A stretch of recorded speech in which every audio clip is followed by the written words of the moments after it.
Nalulungkot ba ang isang asawa kapag wala ng gana sa intimacy ang kanyang mister? Sa unang tingin, parang simpleng tanong lang ito. Pero sa totoo lang, ito ang iniisip ng napakaraming babae. Tahimik lang, hindi sinasabi. Subukan ninyong ilagay ang sarili ninyong posisyon ng isang asawa.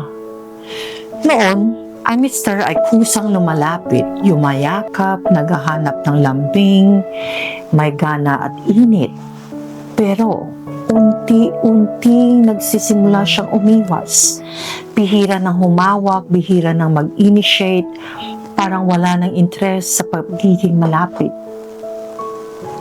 Minsan, kapag ang asawa pa ang naglakas loob, ang sagot ay pagod, antok, o maraming iniisip. Kapag tumagal ito, hindi maiwasan ng babae ang mag-isip na mag-isip.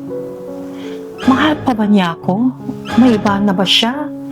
Hindi na ba ako kaakit-akit? Manda na ba ako? Kumangit na? Kaya ayaw na niya? Paulit-ulit umikat ang mga tanong na ito sa isip ng babae. Kahit hindi na binabangkit, malalim ang tama sa damdamin nito.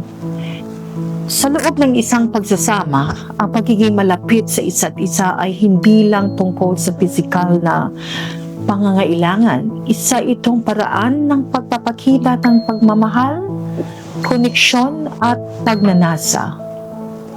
Para sa mga babae, ang maramdaman na gusto pa sila ng kanilang asawa ay hindi lang usaping katawan. Ito ay pakiramdam na nila ay mahal, pinahalagahan at kailangan pa rin.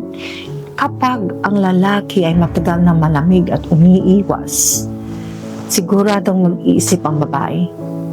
Hindi dahil masyado siyang naghahangad, kundi dahil sa loob-loob niya, ang lambing ay direktang konektado sa pagmamahal.